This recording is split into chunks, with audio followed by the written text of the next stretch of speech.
Yo. Aujourd'hui, on va parler d'un élément super important quand on parle de rig, c'est les yeux. Puisque vous n'êtes pas sans savoir, c'est un petit peu la même situation dans la vie réelle que avec les yeux, vous pouvez transmettre beaucoup d'émotions. Et le concept avec le rig d'un modèle VTuber, c'est justement d'exagérer les émotions pour avoir un VTuber extra expressif. Donc avant de se lancer, petit rappel important d'un principe qu'on a déjà évoqué et qui va vraiment vous faire gagner du temps pour le coup. Lors de la création de votre modèle, vous avez très probablement travaillé en symétrie pour dessiner le visage. Cette symétrie, on va l'exploiter intelligemment à partir de maintenant. Parce que on va commencer par riguer l'œil droit. Une fois toutes les déformations et ajustements terminés, qu'il s'agisse des mouvements ou effets physiques, on va dupliquer cet œil et on le reflète pour obtenir l'œil gauche, tout simplement. C'est un gain de ton considérable et surtout un rendu visuel harmonieux et cohérent. C'est un principe de base qui évite de devoir reprendre les mêmes manipulations deux fois et garantit des déformations parfaitement équilibrées. Ok, maintenant que c'est clair, on peut passer à la mise en place des déformations pour l'œil droit. Étape 1, l'effet 3D.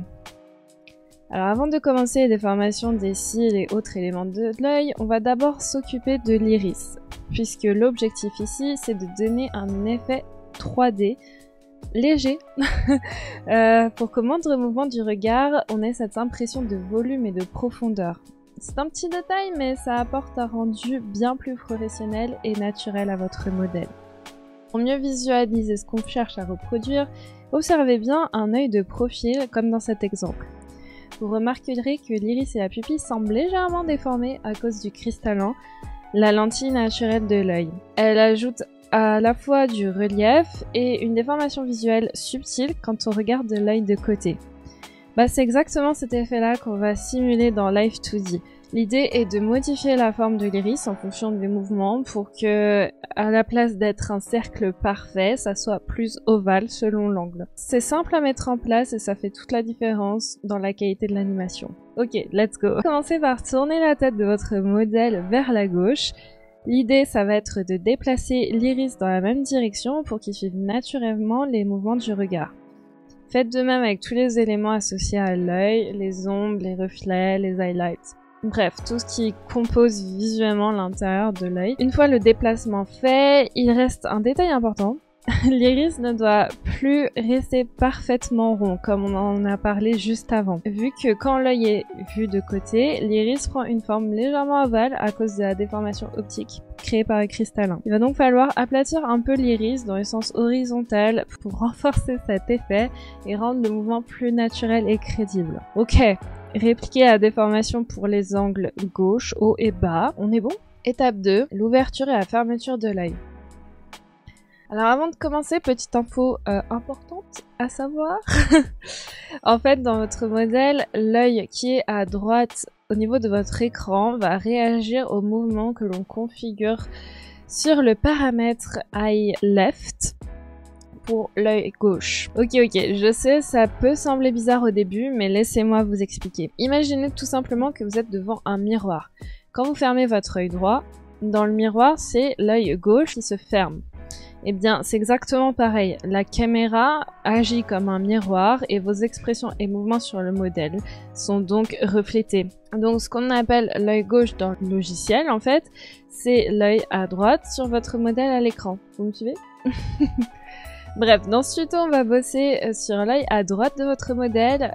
Donc, ce sera bien le paramètre IL qui va être modifié. Ensuite, pour ajuster la forme des cils, on va faire une petite entorse à notre règle qui dit de ne pas toucher directement au calque. Ok, je sais, mais écoutez-moi bien. On pourrait utiliser des déformeurs pour ça, sauf que c'est hyper galère et beaucoup moins précis. Du coup, on va utiliser cet outil. On va commencer par créer une ligne de points. Donc vous commencez par cliquer, ça va vous faire un premier point, puis vous cliquez un peu plus loin, ça vous fera un second point, etc., etc. Vous avez compris le concept. Donc on va faire une ligne de points sur nos calques de cils, et une fois que c'est fait, eh bien, il nous suffira tout simplement de modifier la position des points verts comme ceci. Allez, let's go. Donc on s'attaque d'abord à la fermeture de l'œil. Mais attendez. Autre point important avant ça, c'est-à-dire que si vous regardez le paramètre IL Open, vous verrez qu'il commence à 0 et qu'il va jusqu'à 1. Sauf que voilà, nous on aimerait pouvoir avoir la possibilité d'ouvrir grand l'œil, genre pour avoir l'effet surpris. Vous voyez? Du coup, avant de modifier quoi que ce soit, on va ajuster ce paramètre. Donc c'est tout simple, vous faites un clic droit sur le paramètre IL Open, vous choisissez Edit, et dans la case maximum, vous mettez 2. Valider, et voilà, maintenant on a plus de marge. Ensuite, on passe aux choses sérieuses. Sélectionnez tous les calques de cils, activez le paramètre IL Open, placez le curseur à 0, donc tout à gauche. Là, on va descendre un peu les cils. Maintenant, on va s'occuper de chaque calque en déplaçant les points pour donner l'impression que l'œil est bien fermé. Alors, je vous préviens, à ce stade, ça va sûrement paraître chelou parce qu'on a encore le blanc de l'œil, l'iris et tout en dessous. Mais pas de panique, si ça vous gêne pour bosser, vous pouvez cliquer sur cette icône pour temporairement masquer les calques qui ne sont pas en train d'être modifiés. C'est plus pratique pour se concentrer sur ce qu'on fait. Une fois que vous avez modifié les cils, on s'occupe du blanc de l'œil. Si vous avez masqué le temps de travailler sur les cils, vous pouvez donc rendre visibles les calques à présent. Et avant d'aller plus loin dans la déformation, on va s'assurer d'un truc super important. En fait, l'iris ne doit jamais sortir du blanc de l'œil. Jusque-là, je pense que ça vous paraît logique, n'est-ce pas? Tout simplement parce que visuellement, l'iris ne sort pas du blanc de l'œil. Quand on regarde une personne, elle n'a pas tout à coup son iris qui se met à se balader sur son visage. On est d'accord? Donc pour éviter ce problème sur un modèle VTuber, on va utiliser l'option de Clipping Mask. Donc on va clipper dans le blanc de l'œil l'iris pour que quoi qu'il arrive, quand vous allez modifier la position de l'iris, il ne sorte pas de la zone du blanc de l'œil. Ok? Donc pour ce faire, vous allez récupérer l'ID du blanc de l'œil. Donc sélectionnez le calque du blanc, la sclérotique si on va être plus technique. Ensuite sélectionnez tous les calques de l'iris, puis dans Inspector, collez l'idée qu'on vient de copier dans le champ Clipping ID, ici. Et maintenant, peu importe, quand vous bougez l'iris, il restera bien à l'intérieur du blanc de l'œil, donc yes, let's go. L'étape suivante, on va maintenant déformer le blanc de l'œil pour qu'il se planque discrètement derrière les cils quand l'œil est en position fermée. Le but, c'est bien de donner l'illusion que l'œil est complètement fermé sans laisser traîner de blanc visible qui viendrait casser l'effet tout simplement. Une fois que ça c'est bon, on passe à l'étape suivante, c'est-à-dire ouvrir grand l'œil. Si vous avez bien suivi jusque-là, on va pousser le curseur de paramètre IL Open à 2. Okay. L'idée, c'est d'exagérer l'ouverture de l'œil pour vraiment donner un effet surpris choqué. Et pendant qu'on y est, on va aussi réduire un peu la taille de l'iris pour renforcer ce look étonné. Vous voyez le mood? Ok, donc pour ça, vous resélectionnez les cils, vous ajustez la forme de l'œil pour que ça soit un peu plus ouvert en haut et en bas. Pas besoin d'en faire trop en vrai, juste assez, mais pour que ça soit naturel et expressif. Pensez aussi à faire les mêmes modifs sur le blanc de l'œil, of course, histoire que tout reste bien cohérent. Ensuite, vous sélectionnez le déformeur de l'iris, vous activez le paramètre IL Open et vous mettez le curseur sur 2. Maintenant, on va réduire légèrement la taille de l'iris. Donc, vous placez votre souris sur un des coins du déformeur, vous appuyez sur Shift et vous réduisez la taille comme ceci. Vous pouvez ajuster plus ou moins en fonction de l'effet que vous voulez donner. Étape 3, le sourire. Maintenant, on va modifier un petit peu la forme de l'œil parce que quand on sourit, votre forme de l'œil, elle va être un petit peu modifiée par rapport à votre œil ouvert de base, quoi. Ça s'appelle sourire avec les yeux. On sélectionne les points, on active le paramètre IL Smile et on arrondit légèrement la forme de l'œil vers le bas comme ceci. Pas besoin d'en faire des tonnes, juste une petite modif subtile, mais croyez-moi, ça change tout. On va faire aussi les modifications pour l'œil grand ouvert et l'œil fermé. Donc en 2 et en 0 de IL Open.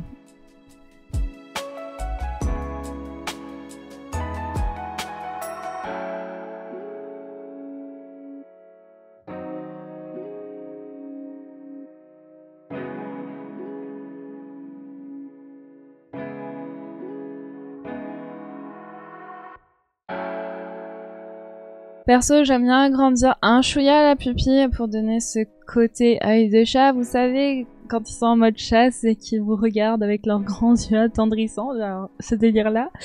Pas besoin de déformer trop, mais juste un petit agrandissement et ça apporte direct du caractère cute à votre modèle. Donc, yes. Étape 4, le mouvement de l'iris.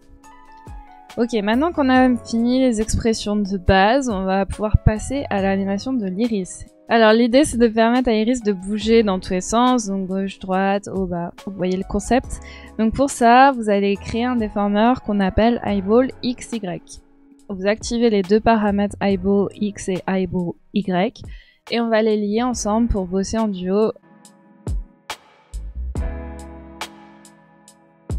Pour les points secondaires, on va pas utiliser Synthesize Corners. Cette fois, on va juste le faire à la main, tout simplement parce que quand on utilise Synthesize Corners, parfois ça se passe pas super. Donc pour gagner du temps, on va juste le faire à la main, quoi. Donc le concept, en gros, ça va être de copier la position de l'iris. Donc on va mettre l'iris sur la position haute de base. On va copier cette position que l'on va coller à gauche et à droite. Ok ? Je vous rappelle, pour copier une position d'un déformeur, il faut faire CTRL-SHIFT-C. Vous faites la même chose en bas, à droite, bref, vous avez compris le concept, quoi. Ok, étape 5, la physique. Dans ce tuto, je vais vous montrer comment configurer une physique bien voyante pour que vous puissiez voir le concept.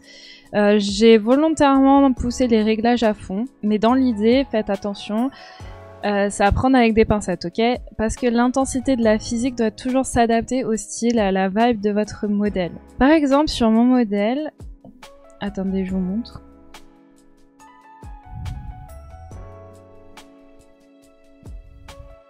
Sur mon modèle, j'ai mis très peu de physique sur les yeux parce que ça collait mieux avec son design. Et je voulais pas que ça parte trop en cacahuète avec des yeux très gigolis. Quand en fait je veux qu'elle ait vraiment ce côté mature, donc j'ai juste ajouté une physique au niveau des cils quand elle ouvre et qu'elle ferme les yeux, voilà, mais rien d'incroyable, enfin rien de très exagéré, mais c'est fait exprès, c'est une décision qui a été prise tout à fait en accord avec le reste du modèle. Vous voyez le concept?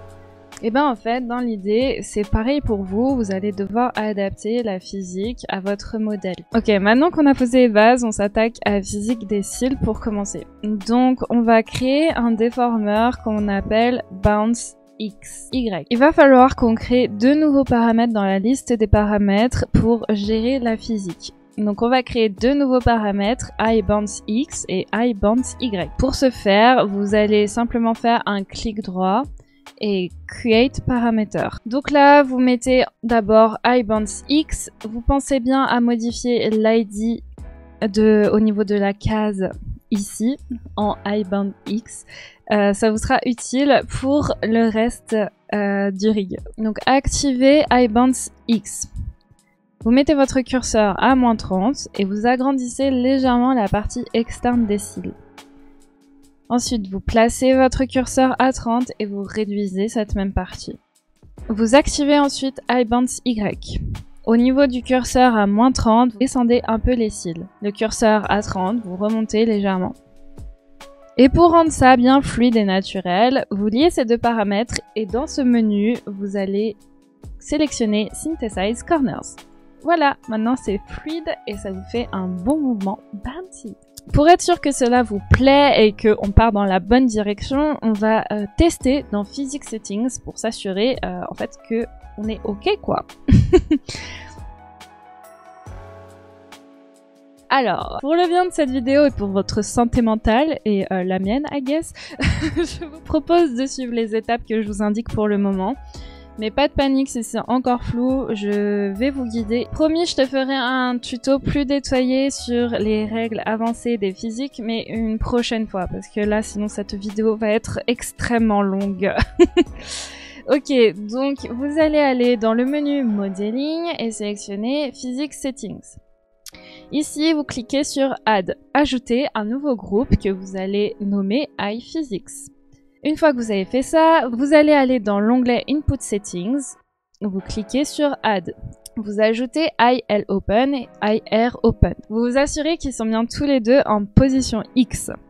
Et au niveau de Effectiveness, vous mettez à 50. Ensuite, vous allez ajouter des pendules en cliquant sur Add, ici. Vous en ajoutez 2. Ensuite, vous allez aller dans Output Settings et vous cliquez sur Add. Vous ajoutez iBounce X et iBounce Y. Et dans Scale, vous faites un clic droit pour éditer toute la colonne.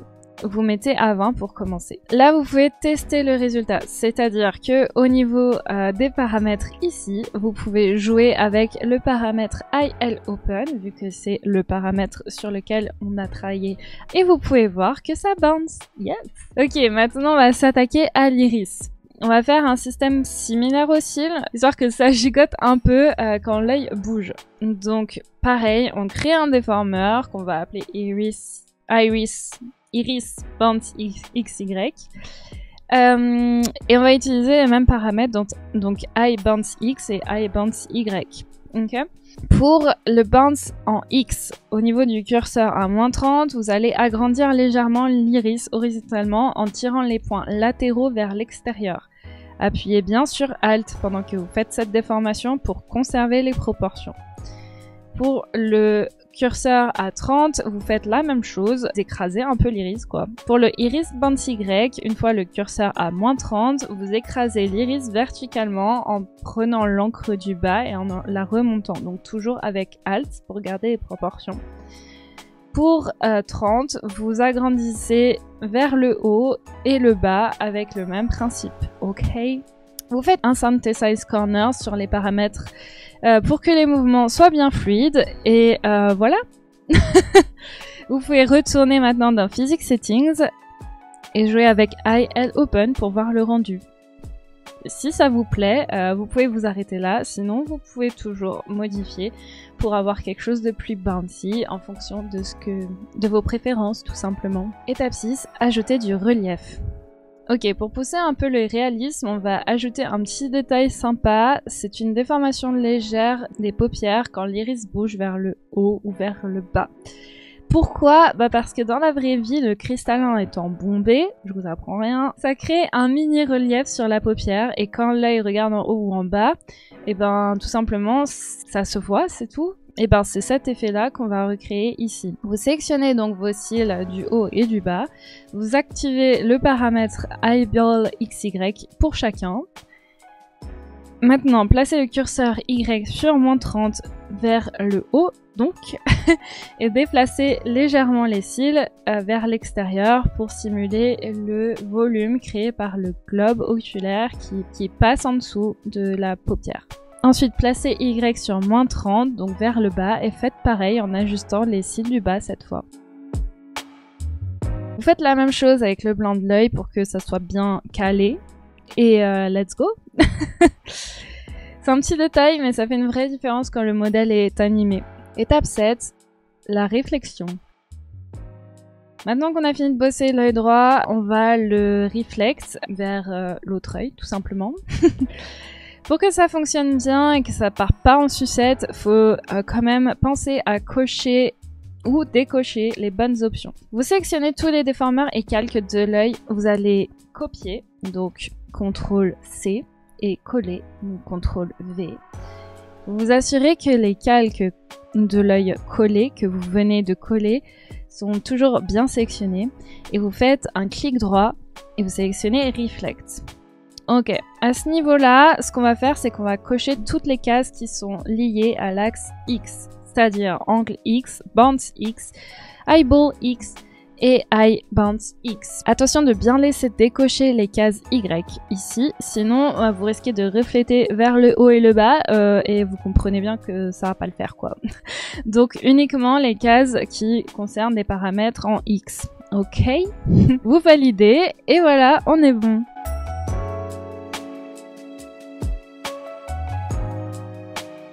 Alors du coup, il y a encore quelques petites modifs à faire, puisque en effet, vous pouvez avoir envie de fermer un œil, mais pas l'autre. Vous voyez le concept. Donc pour ce faire, en fait, il va falloir séparer les paramètres de l'œil gauche et de l'œil droit. Et ce qu'on va faire, c'est qu'en fait, on va changer le paramètre associé au niveau de ces calques-là. Donc, avant de faire ça, on va commencer par s'assurer qu'au niveau de Eye Air Open, on a bien 3 points et que le maximum est bien à 2, puisque rappelez-vous, on avait fait cette modification pour Eye Air Open à la base.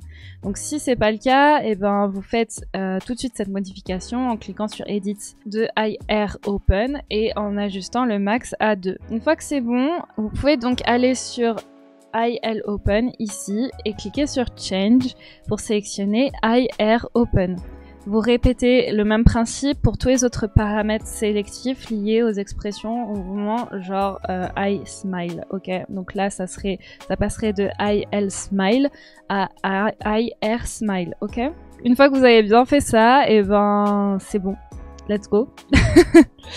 Ce que vous pouvez faire, c'est que vous allez dans Physics Settings et que vous vous assurez en jouant avec Eye L Open et Eye Air Open que en fait les deux yeux bougent bien séparément, tout simplement. Ok guys. Cette vidéo était intense. Comme d'habitude, je vous mets le timecode de chaque étape en description pour que vous puissiez retrouver facilement les passages importants.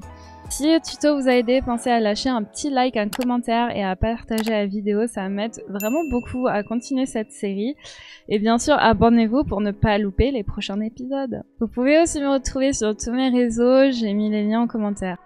Allez, des bisous, ciao!